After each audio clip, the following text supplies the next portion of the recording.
oleh benih firman-Mu boleh ditaburkan, dan kami boleh bertumbuh dan menghasilkan buah dalam hidup kami. Dalam nama Tuhan Yesus kami berdoa. Amin. Ya, selamat pagi Bapak Ibu sekalian, jemaat Tuhan yang dikasihi oleh Tuhan. Hari ini perdana kita melakukan ibadah live streaming, dan kita percaya bahwa Tuhan memakai banyak cara, salah satunya teknologi, untuk memudahkan kita untuk kita bisa ibadah bersama-sama sesuai dengan anjuran pemerintah, dan juga kita mempertimbangkan beberapa hal. Kita ibadah dengan live streaming, kita tahu ini pun cara Tuhan untuk kita boleh bersama-sama dalam beribadah. Nah, Bapak Ibu yang dikasihi Tuhan, hari ini kita akan belajar dari firman Tuhan. Kalau kita memahami hari-hari ini bahwa ketakutan sedang melanda seluruh bumi. Seluruh dunia sedang dilanda dengan ketakutan. Bukan hanya satu kota atau satu negara, tapi semua di belahan bumi ini. Baik di barat, di timur, bahkan negara-negara adik kuasa pun mereka mengalami kegoncangan ini. Tapi hari ini kita melihat bahwa ketakutan yang sudah melanda kota demi kota, negara demi negara, dan itu membuat orang mencari Tuhan. Karena mereka tahu bahwa ternyata ada waktunya dalam hidup ini, apa yang mereka punya tidak bisa menolong mereka. Tapi pada waktu kita melihat, orang melihat kepada Tuhan, maka di sana ada pertolongan. Nah, ketakutan-ketakutan yang melanda dunia ini, yang kita hari ini kita akan mau belajar. Firman Tuhan berkata di dalam 2 Timotius 1 ayat yang ke-7, bahwa Tuhan tidak memberikan roh ketakutan, tapi yang Tuhan berikan justru roh yang membangkitkan kekuatan, kasih, dan ketertiban. Rasul Paulus dia katakan kepada anak rohaninya Timotius, dia katakan bahwa Tuhan tidak pernah memberikan roh ketakutan. Kalau orang hari-hari ini takut dengan virus corona yang begitu mewabah dan melanda seluruh dunia, ketakutan ini pun menguasai setiap manusia, dan banyak orang percaya pun menjadi takut. Kita akan belajar dari satu contoh. Seekor rusa itu memiliki kecepatan lari 90 km per jam. Sementara singa kecepatan larinya 58 km per jam. Jadi sekiranya rusa dan singa ini mereka berlomba, singa tidak akan pernah bisa menang. Kenapa? Karena kecepatan lari daripada rusa selalu lebih tinggi daripada singa. Tetapi di dalam kenyataannya, singa seringkali bisa menerkam rusa. Nah, setelah diselidiki, ternyata dilihat pada waktu seekor rusa, dia melihat seekor singa akan mencoba menerkam dia, dan dia akan lari dengan sangat cepat. Tapi dia lari dengan ketakutan. Ketakutan seekor rusa yang pertama, dia takut dengan singa. Yang kedua, dia takut dia tidak bisa lolos dari kejaran singa. Seandainya dia tahu kemampuan larinya yang lebih cepat, dia pasti akan bisa menang. Dia pasti akan bisa meloloskan diri.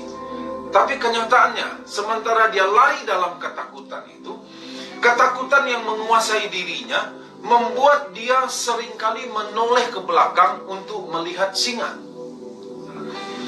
Dia selalu melihat kilometer per jam. Sementara singa kecepatan larinya 58 km per jam. Jadi sekiranya rusa dan singa ini mereka berlomba, singa tidak akan pernah bisa menang. Kenapa? Karena kecepatan lari daripada rusa selalu lebih tinggi daripada singa. Tetapi di dalam kenyataannya, singa seringkali bisa menerkam rusa. Nah, setelah diselidiki, ternyata dilihat pada waktu seekor rusa, dia melihat seekor singa akan mencoba menerkam dia, dan dia akan lari dengan sangat cepat.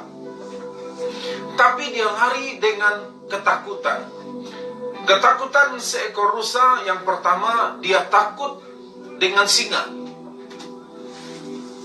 Yang kedua, dia takut dia tidak bisa lolos dari kejaran singa.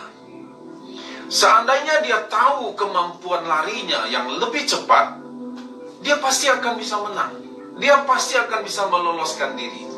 Tapi kenyataannya, sementara dia lari dalam ketakutan itu, ketakutan yang menguasai dirinya membuat dia seringkali menoleh ke belakang untuk melihat singa. Dia selalu melihat singa. Untuk apa? Memantau singanya masih jauh atau sudah dekat. Dan pada waktu dia menoleh ke belakang, maka pada waktu itu kecepatan larinya akan melambat. Semakin sering dia menoleh, maka semakin dekatlah singa. Dan justru semakin singa dekat, maka si rusa akan semakin sering menoleh ke belakang.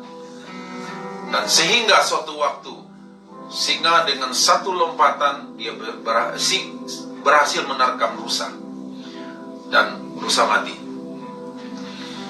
Bapak Ibu yang dikasihi Tuhan, dalam kehidupan kita, 1 Petrus pasal 5 ayat yang ke-8 berkata, sadarlah dan berjaga-jagalah. Si iblis seperti singa yang mengaum-ngaum, yang mencari orang-orang yang bisa ditelannya. Iblis bagaikan singa yang mengaum, dan aumannya itu yang membuat banyak orang takut. Ketakutan yang melanda dunia hari-hari ini membuat orang seringkali justru melupakan kekuatannya. Kekuatan yang diberikan oleh Tuhan yang ada dalam kehidupannya. Orang lupa. Orang sibuk melihat singanya. Orang sibuk memikirkan ketakutannya. Orang sibuk memikirkan nanti saya akan dimangsa.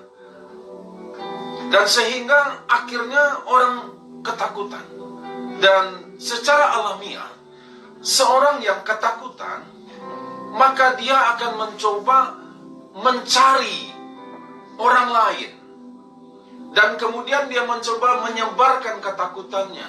Entahkah itu melalui medsosnya, WhatsApp-nya, IG-nya, atau Facebook-nya, dan dia coba sebarkan, bagikan ketakutannya. Dan pada waktu dia melihat orang yang dia bagikan itu juga takut, maka dia akan merasa aman. Oh, berarti bukan cuma saya yang takut, dia juga takut. Padahal dia lupa, orang itu takut karena dia yang memberikan ketakutannya kepada dia. Mari Bapak Ibu, hari-hari ini, kalau dunia membagikan ketakutannya, coba lihat di dalam diri kita. Bukankah kita sebagai anak Tuhan, kita memiliki satu kekuatan, yaitu Tuhan bersama-sama dengan kita. Dalam 1 Petrus pasal 5, dalam ayat yang ke-7, ayat 1 ayat sebelum ayat yang ke-8 berkata, bahwa ada kekuatan dari Tuhan yang ada di dalam kita. Tuhan berjanji dia bersama-sama dengan kita. Dia menyertai kita sampai dengan kesudahan zaman. Itulah kekuatan kita. Bahkan firman Tuhan juga berkata, damai sejahtera-Ku kuberikan kepadamu. Damai sejahtera yang tidak bisa diberikan oleh dunia. Damai sejahtera yang menguasai pikiran kita, perasaan kita, hati kita.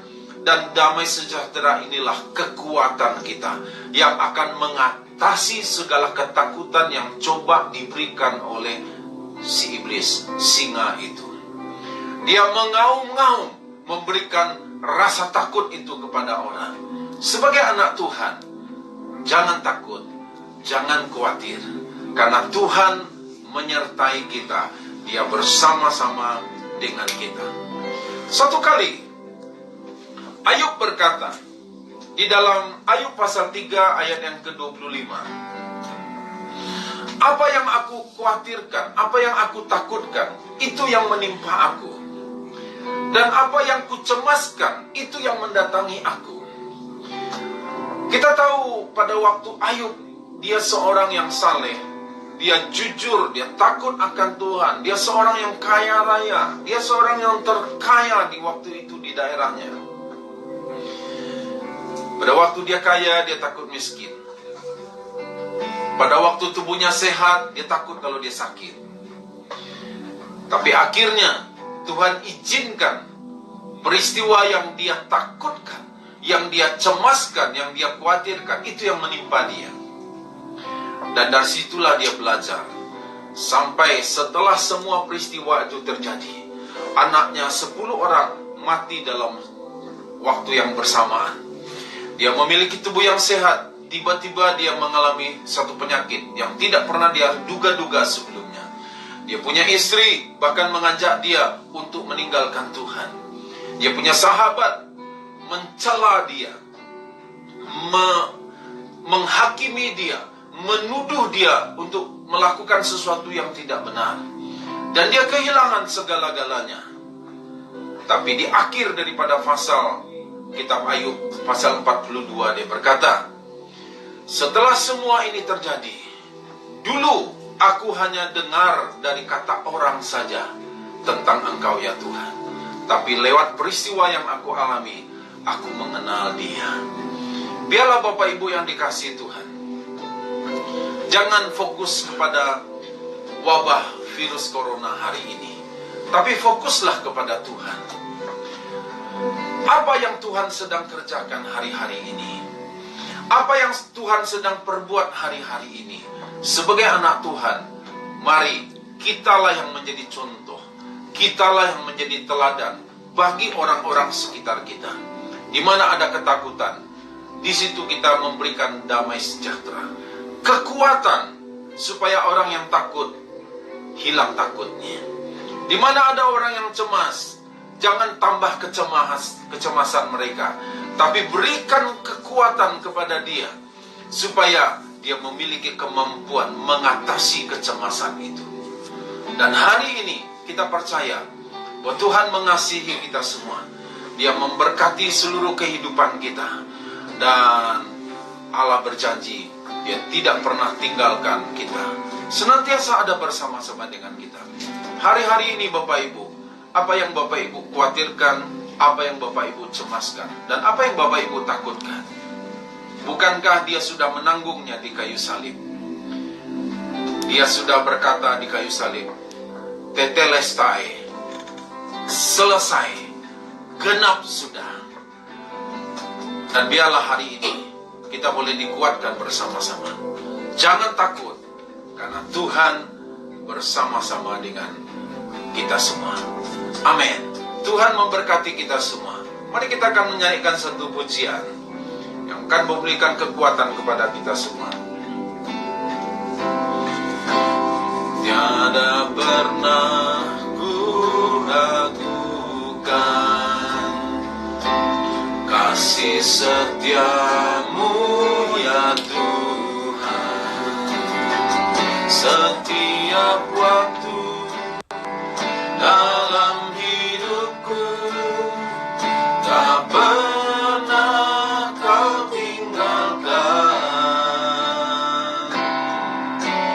Meski langit tanpa suram, awan gelap pun menghadang, hadapi gelombang, lewati gelombang, tak pernah kau tinggalkan diriku.